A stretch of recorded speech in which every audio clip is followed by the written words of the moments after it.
tubahaye ikaze mwe mwahisemo gukurikira tuti Jojo TV mwese mubana natwe ubuzima bwa buri munsi mugakomeza kureba ibiganiro byacu ndetse kandi mukanadushyigikira mukora subscribe comment ndetse na share ku byo tuba twaganiriyeho cyangwa se tuba twabagejejeho. Turabashimiye rero tunabasaba kandi n'ubundi kugira ngo mukomeze mu bigeze n'ahandi hose n'abataramenya inucano nabo bayimenye kugira ngo ubutumwa buca hano bwubaka igihugu bwubaka abanyarwanda kandi bunabasobanurira umunyarwanda n'iki gakondo n'iki ese amateka yaranze u Rwanda yarameze ate nawe azabashe kugira ayo mahirwe. Ndakomeza kugushimira rero n'ubundi nkuko natangiye mbikubwira ariko noneho kandi nanakubwira ngo ukomere muri ibi bihe turimo ibihe byo kwibuka jenoside yakorewe abatutsi mu mwaka wa 1994. Ukomere ntabwo uri wenyine kandi buriya umutima ukomeye umutima ushaka ugera no kukisha ucyo ushaka. Nk'abanyarwanda twese rero dukomerane dutwazanye kandi tudadire niko tujya tuvuga tudadire kugira ngo aya mateka yaranze igihugu cyacu atazongera kubaho ukundi. Tuyigishe tuyakwize hirya no hino byiza kurushaho twibuke twiyubaka. Ni ikiganiro rero tugiye kugarukaho muri aka kanya. Dufite umutumirwa musanzwe mumuzi si ubwa mbere ageze hano ariko tugiye noneho kuganira ku ruhare rw'umuhanzi mu kubaka igihugu kitagira amacakubiri.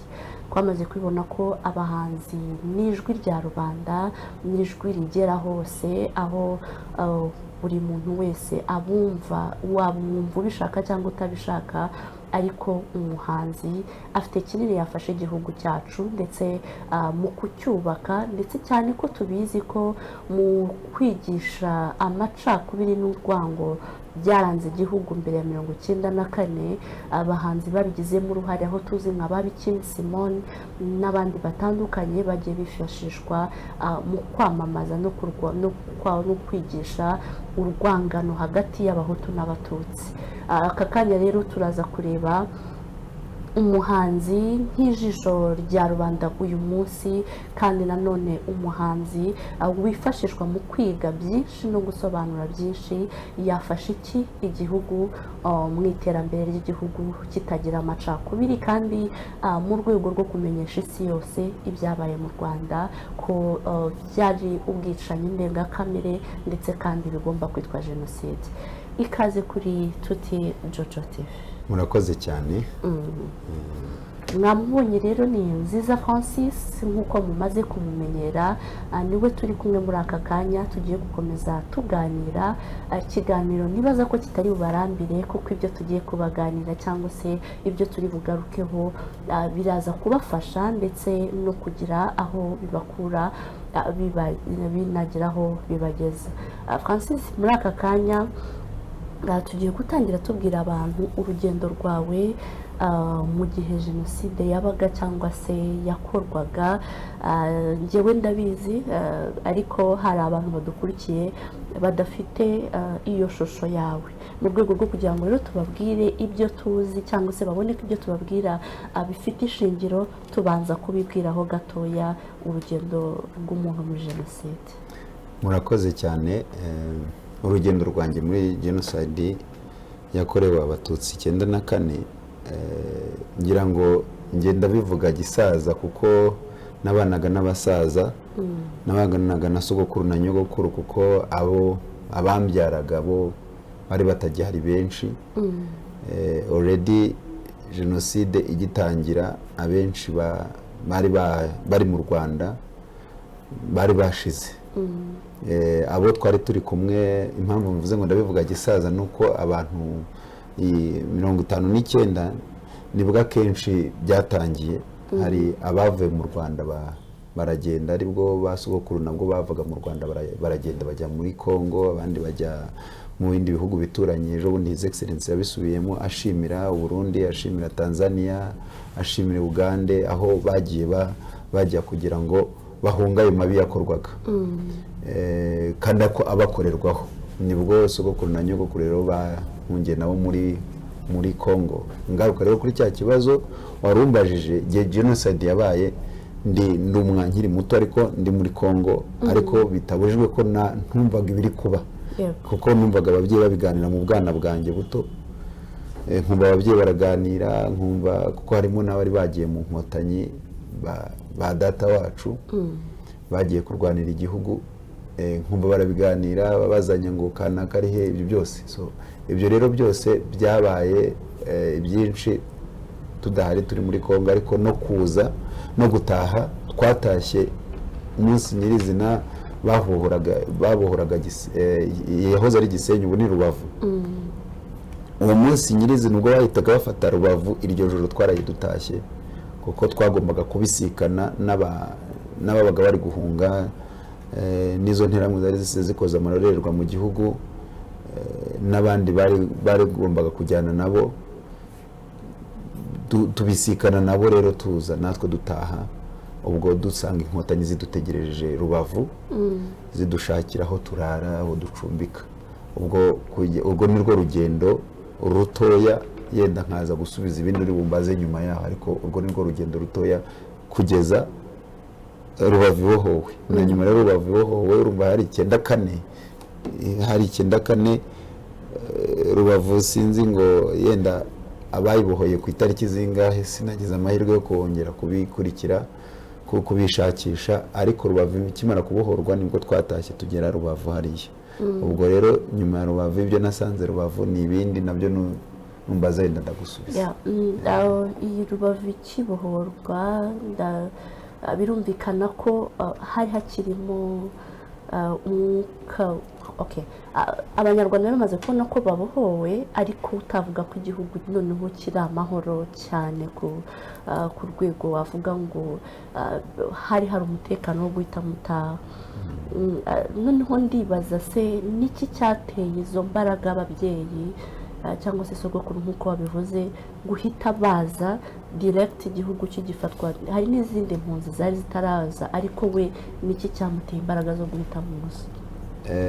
Sogokuru buriya amateka yo nagerageje kumuganiriza kuko nari umwana uganira nawe cyane.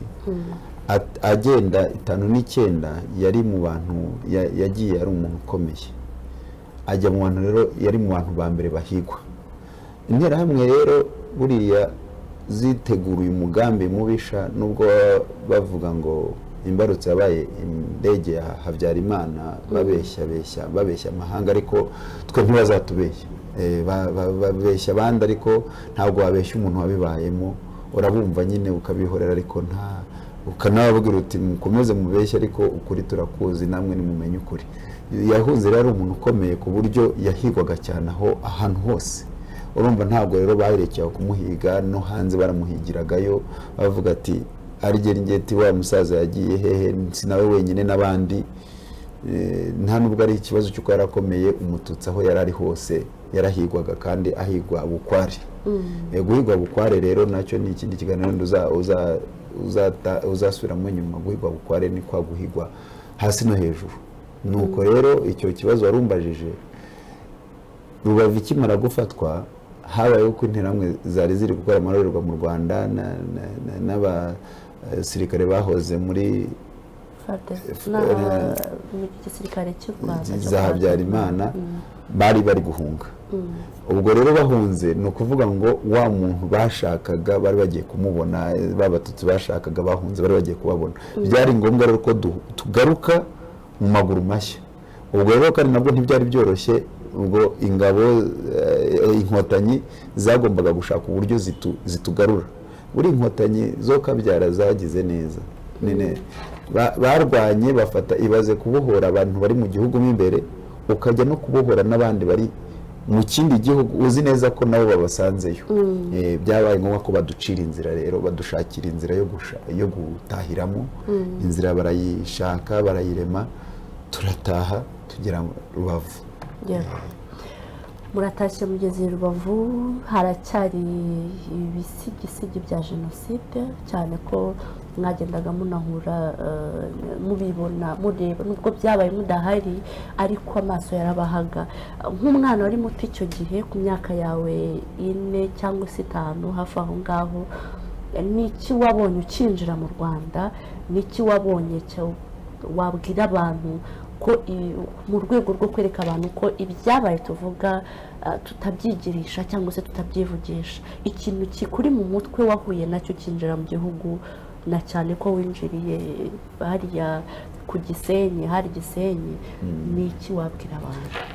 Jenoside ni ndengakamere, ni ibintu byabaye udashobora iyo ushatse, ni nko gutekereza ngo Imana ubundi ijya kundema yari iri he, yari imeze ite. Iyo ugiye kubitekereza hari igihe wumva ugiye gusara, iyo ugiye kubyinjira kubizamuramo cyane.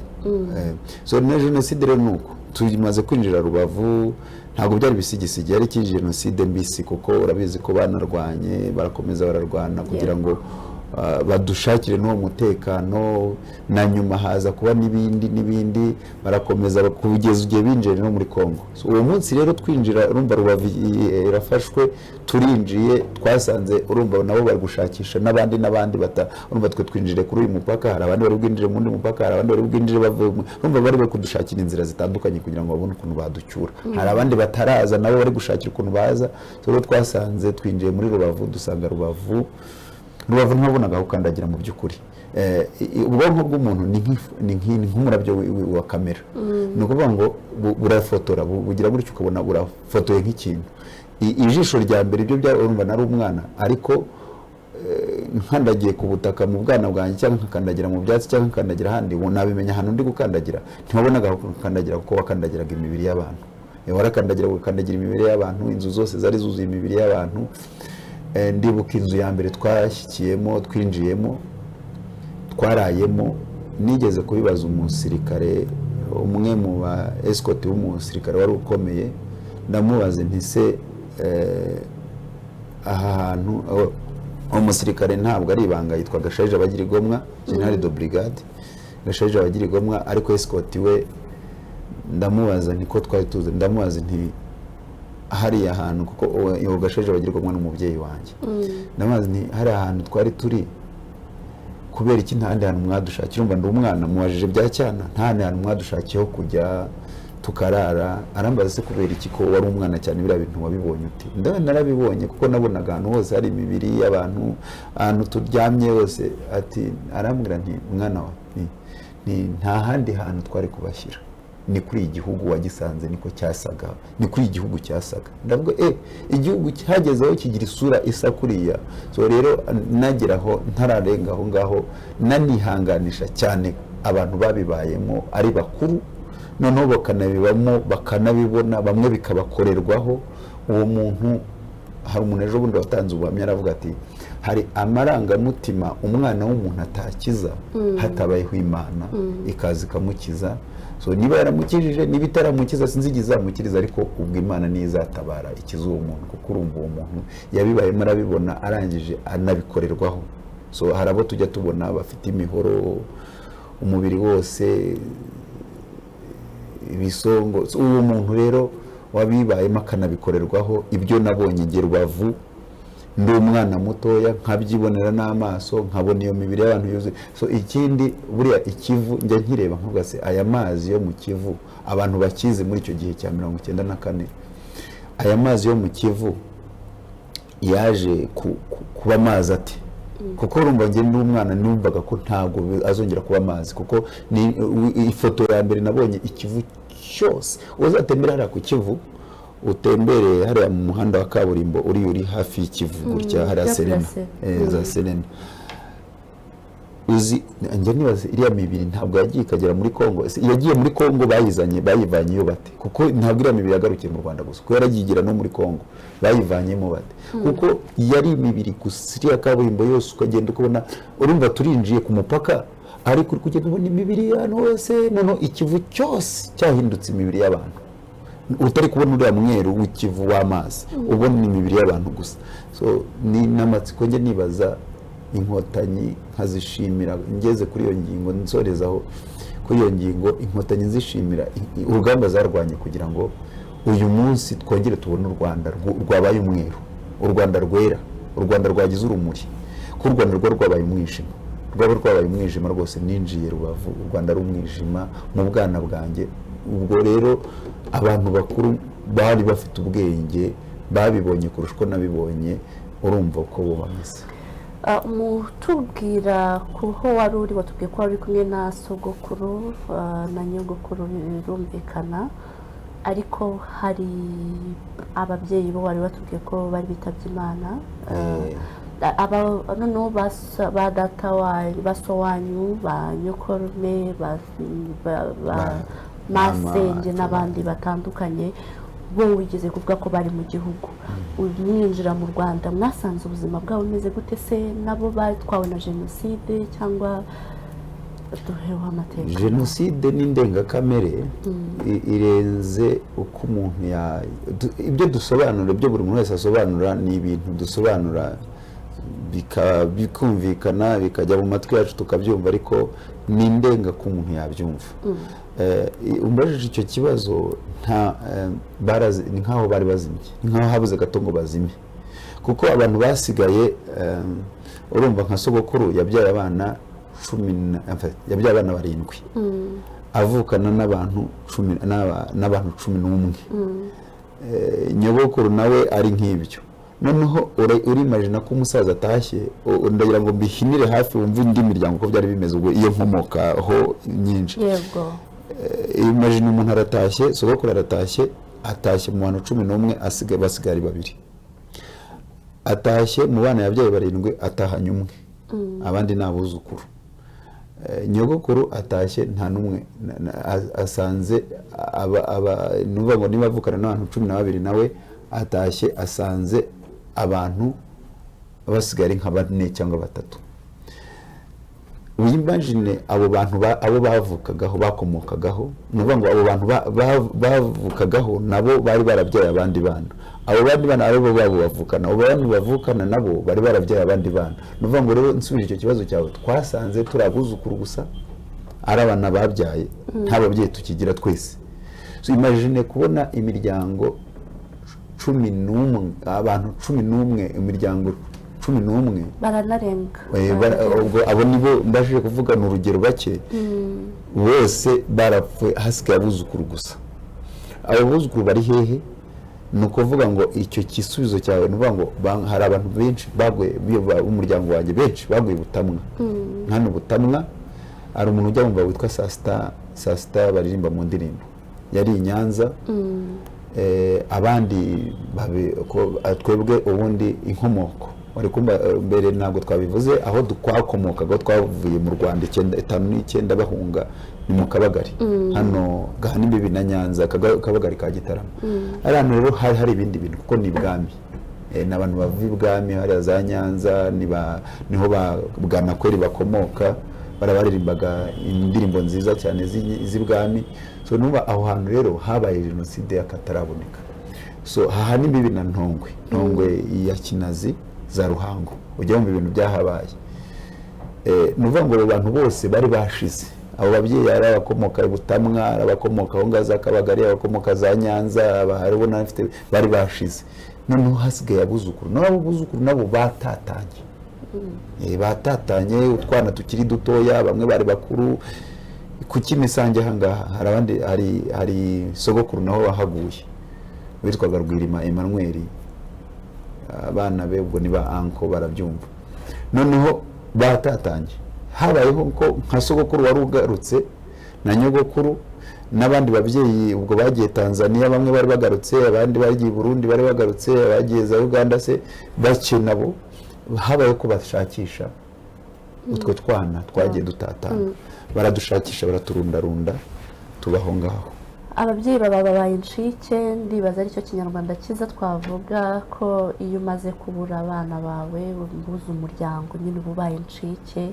Babaye incike ariko muraza murakomeza muratwaza mwubaka ubuzima. Amateka yawe yo mu bwana yo ndibaza ntituri buyavuge kuko mu kiganiro cyabanje hano twayavuzeho, iyo twayagarutseho, ariko ubwo none ndagira ngo mpite ngaruka ku kijyanye n'ubundi n'icyo u Rwanda rurimo rwubaka cyangwa se rugerageza gukora muri iyi minsi kugira ngo twumvishe isi n'amahanga ko icyabaye mu Rwanda ari jenoside, batagomba kuyigoreka cyangwa se batagomba no kuyipfobya.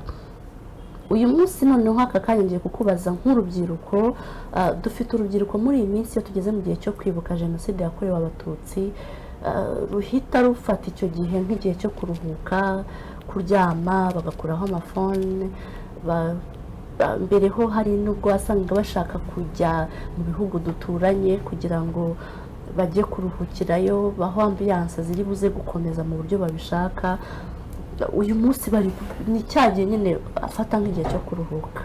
Aba bantu bo batabonye ayo mateka, bayazi nyine nk'amateka bayabwirwa, ariko bakeneye kuyamenya ndetse bakeneye no gufasha igihugu mu rugamba rwo kuyabwira isi yose. Ni iki twababwira muri aka kanya? Biragoye ko nakwemera ko abantu koko umwana witwa umunyarwanda kabe n'uri kuvuka n'uwo nabyaye ejo bundi, uwo nabyaye ejo bundi ndacyari muto, ariko umaze nko kugira imyaka 15, umaze kurangiza nka segonderi cyangwa uri muri segonderi, biragoye ko bamubwira ko atazi ibyabaye mu Rwanda. Nimusubiza icyo kibazo, ni ukuvuga ngo ni ukwigira ntibindeba. So nanagisubiza muri ubu buryo, ni ukuvuga ngo uwo mwana, buri muntu wese, impamvu mbivuze gutyo, uyu munsi wa none nta mubyeyi w'umututsi n'umwe utaragizweho ingaruka na jenoside yakorewe abatutsi witwa umututsi mbe ndaho ngaho. Ni ukuvuga ngo utarabuze papa na mama yabuze ba nyirasenge, abura ba nyirarume n'abandi. Umwana rero iyo akura urangije segonderi, ubwo nicyo kibazo urumva n'urwo rubyiruko, abo ngabo bashyiraho amatelefone, bamwe bakagenda, ubwo nahereye ku barangije segonderi kuko abari hasi bo bari hasi, abari hejuru ubwo ni segonderi na kaminuza, aho hagati bakiri behe. Noneho uyu munsi wa none arakura akibaza, akumva abantu baravuga ngo nyokorome, ubwo hari ibyo ntarinjiramo, nyokorome, nyirasenge ntababone. Umwana icyo nzi cyo ntabwo yananiwe kumva. Tumaze imyaka 30 twibuka, ntabwo mu myaka 30 yananiwe kubona ababyeyi be bajya kwibuka. Ntiyaribuze kubabaza muri ajya kwibuka niba atanabishaka kubimenya, kubera iki mujya kwibuka, hagenze gute, byagenze gute, urumva yarabimenye. So rero habayeho iki rero, nsubije icyo kibazo, hariho kurangara. Hari indirimbo y'umubyeyi umwe ubiririmba, Nyiranyamibwa Suzana, ati ko mbona musa n'abarangara, ko mbona hariho kurangara. Kandi buriya iyo usinziriye umuntu akaza hakabaho nk'ikintu kinyuraho utakibonye, kandi icyo kintu wari ugikeneye, umuntu akaza kukwanga byo uhita ukaguka icyo kintu. So jenoside rero yabaye nk'ikangura umuntu, aravuga ati kumbe mu nyoko muntu n'umuntu hihishemo iki kibi kingana gutya, gishobora kurya umuntu kikamwica kikamuhonyanga. Umuntu ni mubi bingana bitya. So rero umututsi, umwana w'umututsi cyangwa urokotse jenoside yakorewe abatutsi, yakagombye kuba ibyo bintu abyumva neza, abibona neza. So ikindi mvuga ko warokotse n'uwishe ndetse n'ukomoka ku wishe, yakagombye kuba ibyo bintu abibona neza, abizi neza. Noneho twe tukishakamo, nuvuga ngo tukicara nk'urubyiruko turi gushyira hamwe insubiza icyo kintu, hakavaho kurangara, tukishakamo imbaraga zo gushyira hamwe, zo gushakisha icyo kibi tukakirandura. Kurandura ikibi ni kimwe no kurandura umuzi wacyo, kuko ikibi tutarandura umuzi, ari byo twibuka twiyubaka.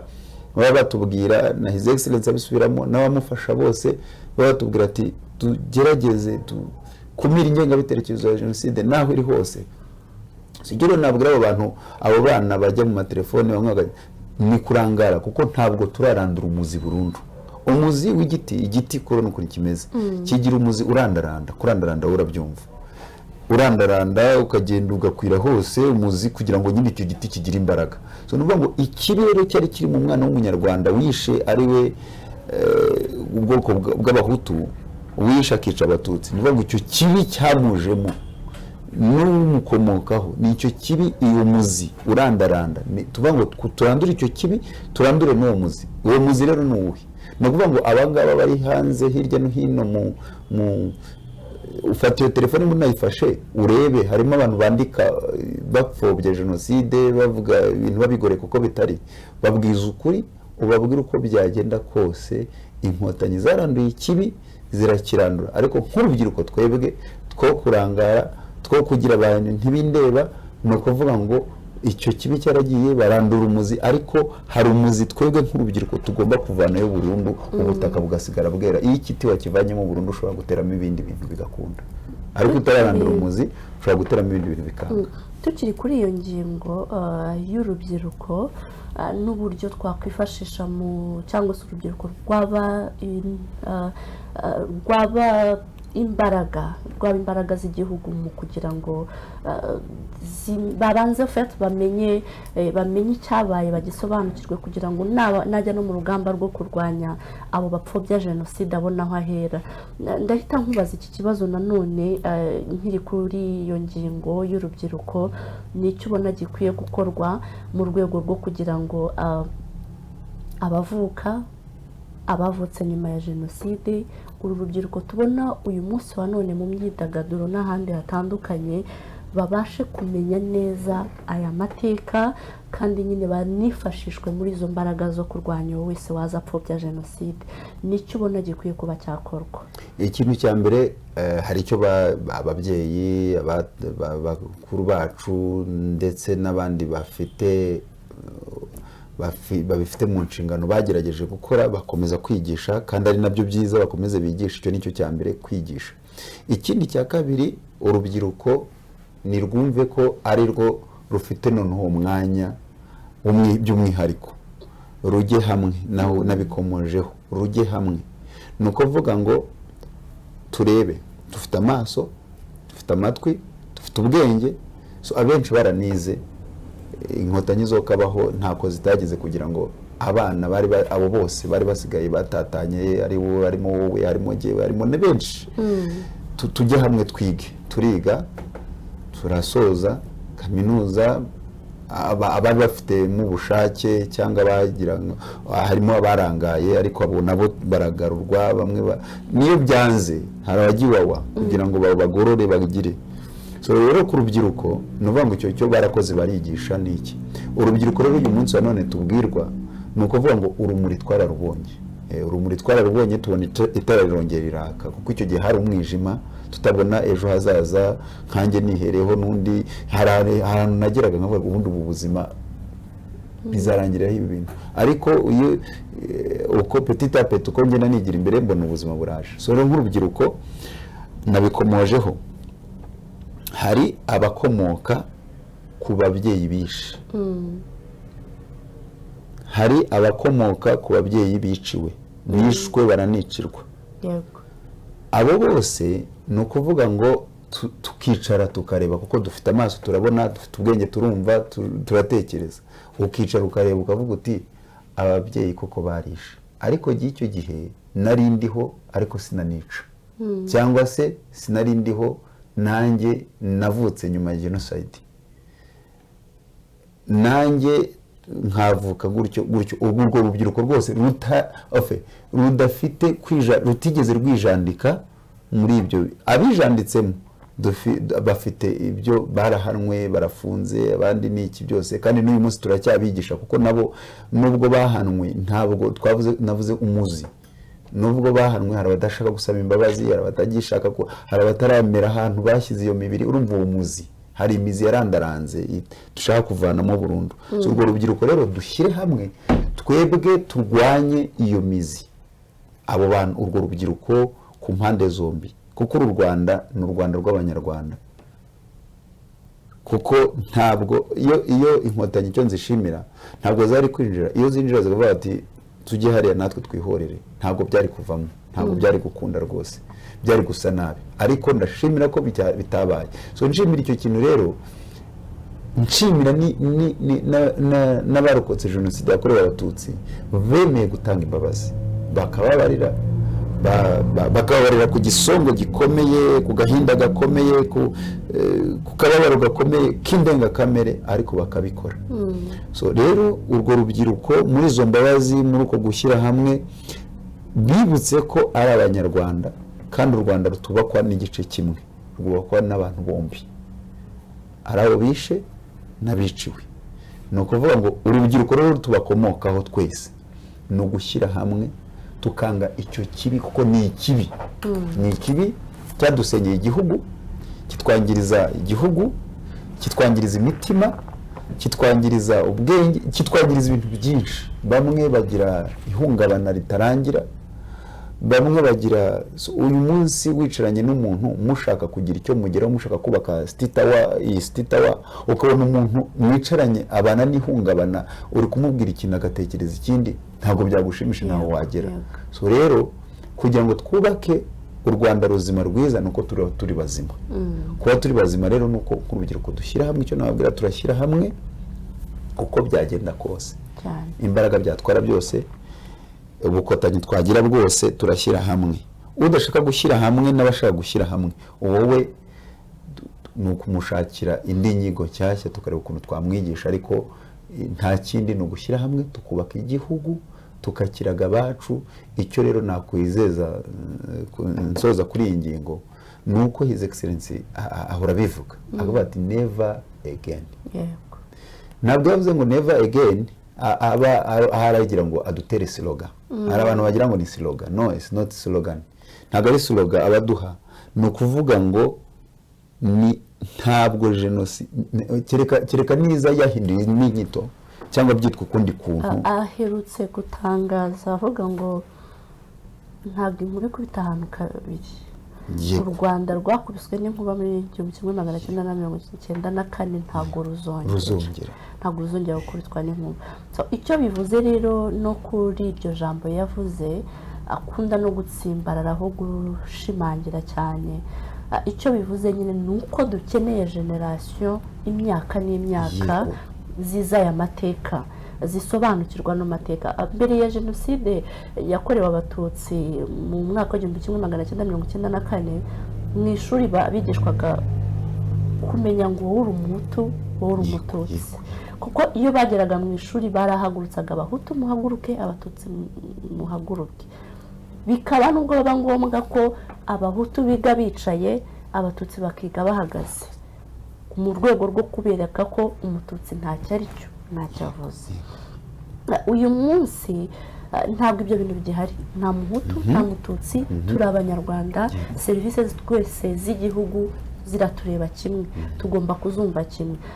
Hakabaho rero n'abifuza bakavuga bati ese buriya nkunzi ko nabonye mu minsi ishize na REB yagize iki bivugaho, ivuga ngo tugiye mu mwaka utaha tugiye gutangira gahunda yo kujya twigisha aya mateka duhereye mu mashuri mato n'abanza, kugira ngo abana bazamuke bafite hari ikintu bazi, aya mateka bayamenye. Kubera ko iyo tugiye kureba mu mateka ya jenoside cyangwa se n'uburyo ikorwamo, yaba mu zabaye ku isi hose, aho zabaye, jenoside itangira ari igitekerezo, noneho kigakuzwa kikigishwa.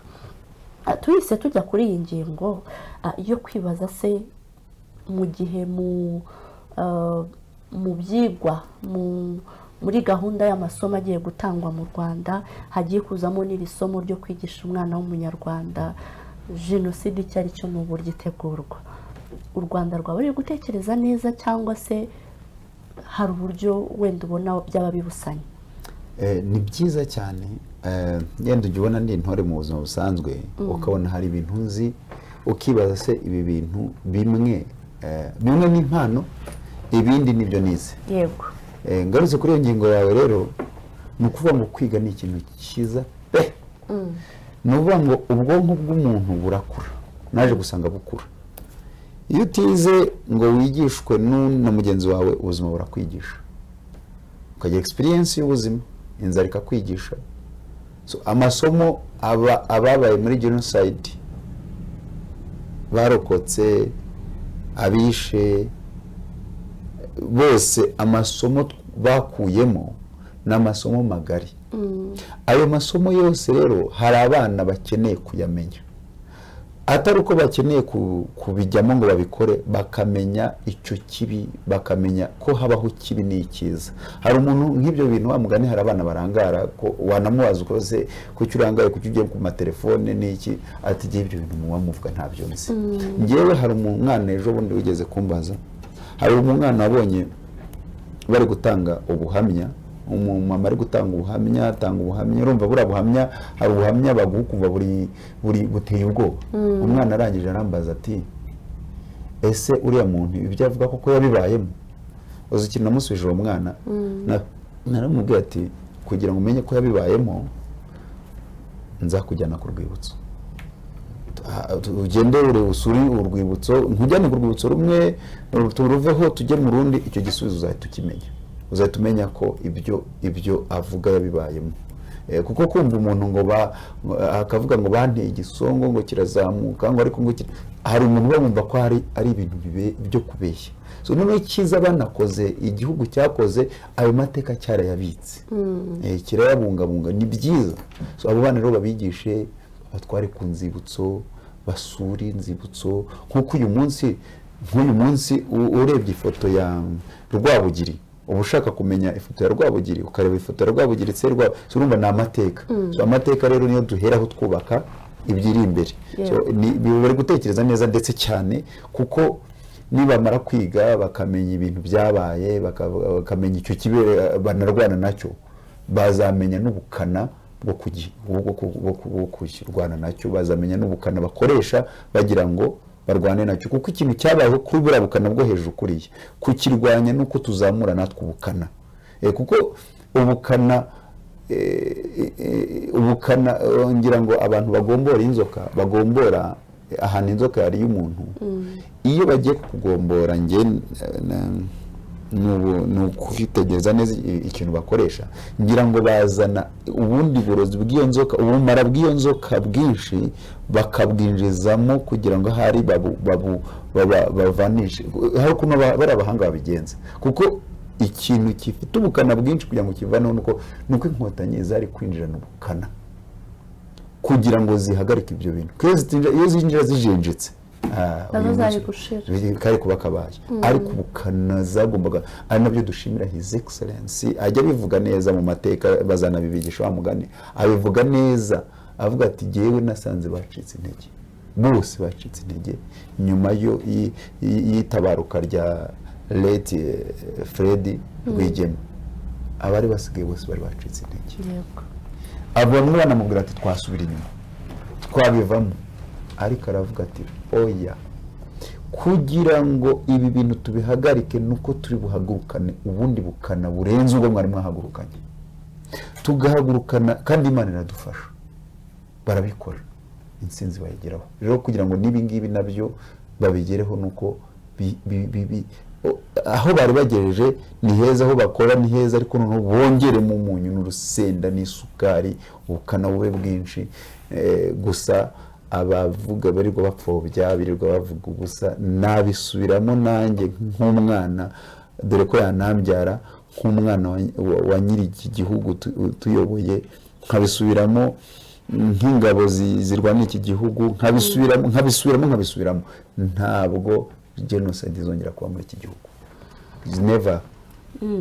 Ngayo nguko rero ni buri munyarwanda wese yakabaye ari izo nzozi ze zo kumva ko bitazongera kubaho, kandi koko akabishyiramo n'imbaraga kugira ngo abirwanye. Uracyakurikiye Tuti Jojo TV, ndetse kandi ndacyari Joseline Tumukunde kugezaho iki kiganiro. Ndi kumwe na Nziza Francis, mumaze kumenyera mu biganiro byacu, ndetse kandi uretse n'ibiganiro gusa mumuzi no mu bindi buryo butandukanye. Kuri inshuro rero turi kuganira ku mateka yaranze igihugu cyacu, aho turi kuvuga ku bijyanye na jenoside yakorewe Abatutsi, amateka uko yari yifashe, ndetse turi no kugaruka n'iki cyakorwa kugira ngo abatazi aya mateka bayamenye, tureba no kuri zimwe mu ngamba ziri gufatwa cyangwa se zafashwe kugira ngo abantu bakomeze kurushaho kumenya aya mateka. Reka tujye kuri uruhande rwawe nk'umuhanzi gakondo uri mu gihugu ndetse uri no mu bamaze kumenyerwa. Abahanzi ni bamwe mu bantu bifashishijwe mu gukwirakwiza ingengabitekerezo ya jenoside, ndetse cyane by'umwihariko no mu gisata uherereyemo cya gakondo, ni hamwe mu hantu hifashishijwe cyane, kuko bahimbaga indirimbo ndetse bakanazibyina, bakazibonera n'ibirenge, zikabyinwa mu masitade, zikabyinwa ahantu hose. urugero nka Bikindi Simone. Yego, Bikindi yabaye umwe mu bantu bakomeye cyane bifashishijwe mu kugira ngo babibe urwango ndengakamere mu banyarwanda. Uyu munsi urabona ni uruhe ruhare rw'umuhanzi mu kubaka iki gihugu? Murakoze cyane, ni ikibazo cyiza cyane. Abahanzi aho bari hose bazakurikira iki kiganiro cyawe, ndagira ngo mbabwire iki kintu ko umuhanzi ari umuntu udasanzwe. Umuhanzi bwa mbere, umuhanzi mukuru ni Imana, kuko niyo twita yahanze u Rwanda n'abanyarwanda. Ihanga guhanga rero ni ikintu gikomeye. Ni ukuvuga ngo abahanzi ni nk'abahanuzi, ni abantu babona ibintu abandi bantu batabona. Rwose akaba yabona ibindi bintu. Si nkubeshye, Bikindi we ashobora kuba yanabiririmbaga abibona neza ibigiye kuba, aho kugira ngo abiririmbe abuza abantu kubikora, waririmba abashimangira ati mubikore. Ni ikintu kibi rero. So abahanzi rero nk'uruhare rw'umuhanzi nibyo navugaga bigaruka ku bantu bose. Erega ni igisata, ni ahantu hose. Hari ingabo zakoze genocide, ingabo zahoze ari za Habyarimana, Exfar. Hari ingabo zahagaritse iyo genocide, akaba ari inkotanyi. Bose ni ingabo, kandi bose icyo bakoreshaga ni imbunda n'amasasu, na ideoloji zitandukanye. So n'abahanzi rero, tugarutse ku bahanzi, umuhanzi uraririmba, ijwi rigasohoka, ibitekerezo ukabizana, ariko abahanzi ni ukuri, niwumva icyo nababwira, niwumva ugiye no kuririmba ibintu tureke no kuvuga ibintu bisubiza abantu inyuma aho kugira ngo bibageze imbere. Wowe ubwawe ujye witera urushinge, cyangwa ujye kwa muganga bagutera urushinge rugupima ko nta kindi kibazo ufite. Kuko abahanzi tumenye ko Imana yadutumye ku isi, idutuma kugira ngo imitima y'abantu ihumure, imitima y'abantu inezerwe, imitima y'abantu twubake cyane. Kuko umuhanzi aririmbye abantu baranezerwa, aririmbye abantu nk'ubu ngubu iyo tugeze mu gihe cyo kwibuka, bari abahanzi nanashimira baririmbye ziriya ndirimbo zose nziza, bituma n'umuntu wumvaga aremerewe ku mutima hari ukuntu yururuka. Niyo wanze kurira karira, cyane cyane hari Bono Marley, hari indirimbo ye nanjye nkunda cyane aririmba, tukarira na nijoro nahoze nyumva ndarira, sinzi ahantu amarira yaturutse. So ariko buriya biba biri mu mutima, ndarira. Nuvuga ngo iyo ndize hari ibyo bandi gusohora, hari ukuntu mba ndi kuruhuka. Abahanzi rero tumenye ko dufite uruhare runini mu kubaka no gusenya. Twasenya kandi twanakubaka, kandi rero umuntu muzima ni uwubaka, si usenya. Abahanzi tujye ku ruhande rw'abubaka, ntitujye ku ruhande rw'abasenya. Ni nabyo tujya tuvuga mu buzima busanzwe, iyo turi mu biganiro bisanzwe, twamagana abantu baririmba ibintu bibi. So rero natwe turirimbe indirimbo zubaka, dushyigikire ibyagezweho, turirimbe n'ibizaza, kuko hari ibyo tuba tubona. Buriya abahanzi ni abantu bakomeye cyane, hari ibyo tuba tubona u Rwanda, n'ibyo tuvuga mu magambo tukavuga tuti u Rwanda never again ruzatera imbere, kuko urumva ba Bikindi baravuga bati tuzabamara, tuzabica, tuzagira gutya, urumva barabibonaga kandi koko byarabaye. So numva ngo natwe hari ibyo tubona abahanzi n'uyu munsi, hari ibyo tubona tukavuga tu Rwanda. Hari igihe dore bubatse City Tower, bubatse Convention, ariko hari igihe bubatse stade. Ndabona u Rwanda ruzagira stade nyinshi zirenze iyi ngiyi. Ndabona u Rwanda ibyo tubiririmbe. Turirimbe ibyo, turirimbe amahoro, turirimbe urukundo, twimakaza amahoro, twimakaza urukundo. Bityo tuzaba nk'inkotanyi uyu munsi zarwaniye igihugu, zigashaka amahoro mu gihugu cy'u Rwanda. Uyu munsi zikaba ziri kubiba amahoro hirya no hino. Uyu munsi hari Sudan, hari Central Africa, hari hirya no hino. So rero natwe uruhare rw'abahanzi rurakenewe kugira ngo natwe noneho birenge u Rwanda, tujye kubibimba ibi n'ahandi, tuvuga amahoro, turirimbira abandi, tubabwira ibijyanye n'amahoro n'ibyo. Cyane cyane abahanzi b'abanyarwanda. Hari ikintu ukomojeho ku bijyanye no kuvuga turirimba ibyiza tubona bizakorwa mu gihugu, kuko niyo viziyo y'igihugu iranagaragara. Mpita ntekereza ku kintu muri 2015 twabonaga amakorabo y'abahanzi batandukanye, abakinnyi ba filime bakihuza bakaririmba indirimbo ijyanye no kwibuka ivuga amateka. Twarabonye ba Masamba, Mariya Yohani, barimo ba Kitoko, barimo abandi bahanzi benshi batandukanye bihuriza hamwe bakavuga amarangamutima barimo, bagasohora amagambo agaruka kuri jenoside ndetse no kwibuka muri kiriya gihe. Ariko uyu munsi iyo usubije amaso inyuma, ubu tugeze muri 2024 twibuka ku nshuro ya 30, birasa nkaho za mbaraga zari ziri mu kiriya gihe cyo kuririmba ziriya ndirimbo, cyo gufatanya muri ubwo buryo bw'abahanzi, gisa nkaho cyongeye cyagabanutse, cyasubiye ku kigero cyo hasi. Ese aho ntabwo twaba turi kuba nka wa muntu washize impumpa akibagirwa icyamwirukansaga, tukaba turi guta wa mwimerere wo gukomeza kwiga no kwigisha no kumvisha isi yose ibyabaye. Ibi ngibi byazatugeza wenda nk'uko uvuga nyine kuri uwo mugani nari mvuze, uwashize impumpu wibagiwe icyamwirukansaga, tukaba twarengera, hakaba generasiyo izaza ntimenye ibyabaye. Urugero akavuga ati njye navutse Bruce Melody ari umuhanzi mwiza ugezweho, ko ntamwumvise avuga kuri jenoside. Ubwo aho ngaho ntibabeshya, uriya mwana uzavuka kiriya gihe yihebeye ubuhanzi, yihebeye ibihangano by'abaririmbyi, ariko agakura atabona ibihangano bivuga kuri jenoside. Ibi byo ntabwo byaba biri mu byaduteza ibibazo mu gihe kiri imbere. Urakoze cyane. Erega mu mpande zose haba abantu Imana ibararemeye ibyo bintu. Ni ukuvuga ngo nk'umunyamakuru urakoze cyane kuko urahwituye, kandi mu buzima habaho guhugurana. Ni byiza, nibyo habaho kurangara, kuko wa mugani ukomeje ku kintu cyiza. Babyeyi bacu, bakuru bacu, Amasamba, hari ukuntu wa mugani babikoraga. So habayeho kimwe tushobora kurebera hamwe, tukareba niki cyabaye, twicaranye nabo babyeyi bacu na bakuru bacu, kandi ubu biri gukorwa. Ngira ngo ejo bundi narabibonye ku nshuro ya mbere yo kwibuka umunsi wa mbere. Nabonye ari ibintu byiza cyane, kuko nta muntu mukuru wagaragayemo, n'urubyiruko gusa, kandi noneho baririmba indirimbo. Uriya muntu watekereje cya kintu ni cyiza cyane. Ni nko kubwira urubyiruko ati muririmbye indirimbo z'abakuru, ariko nta yanyu turi kumva. Mwe murabura iki? Habuze iki? Kugira ngo Mani Marite, Ruti Joel, wowe uriya Arinisano n'abandi bari na Neri Ngabo n'abandi bari bamugaragiye, harabura iki ko amajwi yanyu ari meza kandi mufite inganzo? Harabura iki ngo namwe twumva indirimbo nshyashya? Ariko ubu ngira ngo ubutaha nicyo kintu. Urakoze rero, nicyo kintu dushobora kwicara nk'abahanzi tukareba harabura iki koko. Habaho guhugurana mu buzima, ni byiza. Habayeho kuranga, aho habayeho kuranga nibyo, kuko n'undi wese waza akakubwira ati ntabwo urabona hari ibyo yabakubeshye, kuko nta inganzo yagiye. Nk'ubu nanjye ukwicaye imbere wambaza ati ko kuririmba neza kandi uririmba indirimbo nyinshi, nta indirimbo zo kwibuka, nta ndirimbo byangorana kuko nayibona, kuko urumva ni kwa kwishyiramo ko iz'abandi zirahari, iz'abandi zirahari, se njyewe.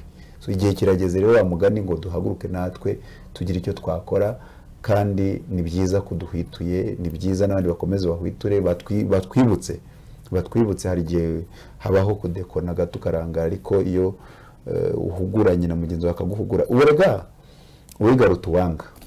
Kandi iyo wicaranye n'umuntu ukamubwira ati ahangaha wagize gutya, bakakubwira, jya ugerageza kumva biruta ibindi byose. Na Bibiliya bivuga kumva biruta ibitambo. Kumvira biruta ibitambo. So rero nk'urugero wari uvuze nko kuri icyo kintu, iyo umuhanzi aririmbye ikintu cyiza, urakurikira ukumva.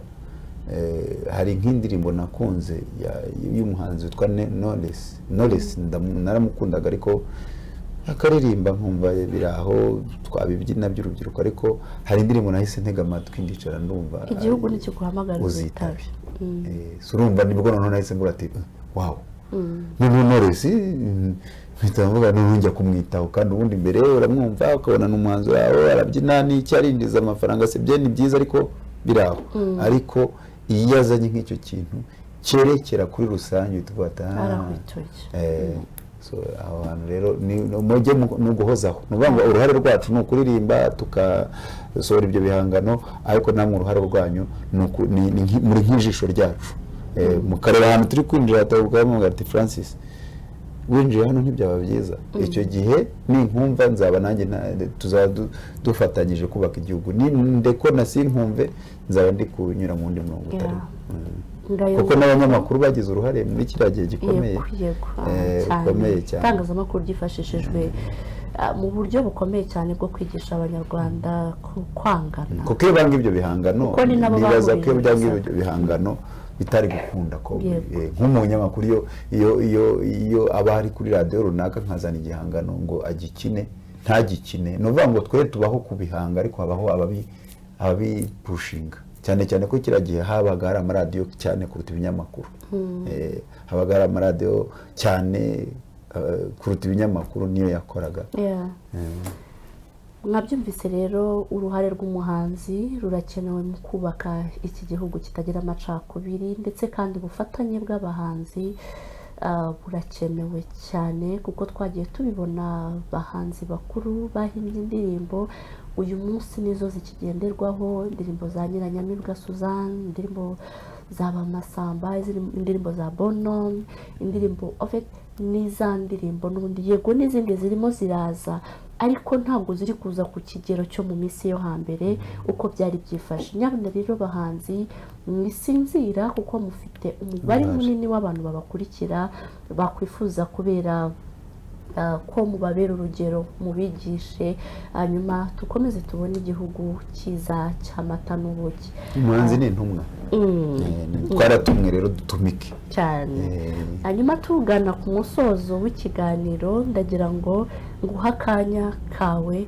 ugire amarangamutima yawe usohora ugire icyo ubwira abanyarwanda ku bijyanye no kwibuka jenoside yakorewe abatutsi murakoze cyane bana b'u Rwanda dusangiye igihugu ni icyacu turagisangiye wa mugani wa His Excellency twisanze tugisangiye ndagira ngo nkomeze abarokotse jenoside yakorewe abatutsi 94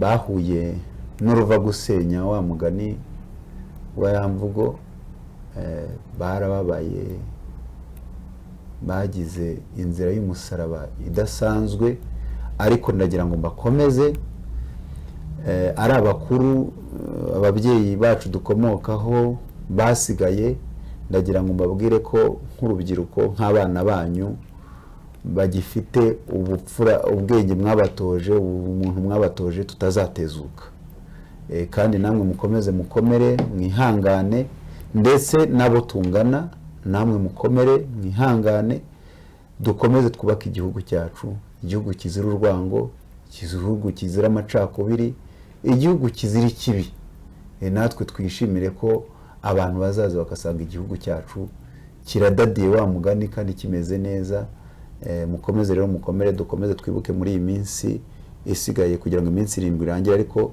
twibuka ko twibuka n'iminsi 100 abacu bazize jenoside yakorewe abatutsi 94 kandi dukomeze tuhababere iyo baba bakiriho nk'ubu bazutse bakazukira rimwe bahita batubwira ati ntimuzatwibagirwe niryo jambo batubwira so rero natwe ntituzigere tubibagirwa dukomeze tubibuke twiyubaka aho bari banezerwe no kubona mvuyemo umuntu muzima uvuyemo umuntu muzima n'undi avuyemo umuntu muzima igihugu cyiza gitemba amata n'ubuki bo bizabafasha kuruhuka neza bakomeze baruhuke neza kugeza igihe tuzongera kubabona arakoze cyane Francis ku magambo meza yuzuyemo urukundo yuzuyemo ubumuntu aduhaye natwe nk'abanyarwanda rero turusheho kugira umutima wo gukundana umutima wo gukunda igihugu cyacu mbere na mbere kuko dukunze igihugu ntabwo twakifuriza ikibi hanyuma nyine kandi nanjye ndakomoza ku cyo kubakomeza mbabwira ko ubuzima ari bwiza tugomba guhoberana n'ubuzima bwiza tukarushaho gutera imbere duteza imbere igihugu cyacu kandi tukabanirana neza mu miryango yacu aho dukomoka wowe ufite ubushobozi cyangwa se uko ubayeho, gerageza ushake wa muntu wabaye incike, ushake wa mupfakazi wapfakajwe na jenoside, ushake imfubyi ikeneye ubufasha bwawe, kugira ngo nawe umwereke urukundo, umwereke ubumuntu ukwiye kuranga umunyarwanda mu rwego rwo kubaka igihugu cy'amata n'ubuki. Mwakoze cyane kubana natwe, mbatuye indirimbo ya Rugamba yitwa Urukundo.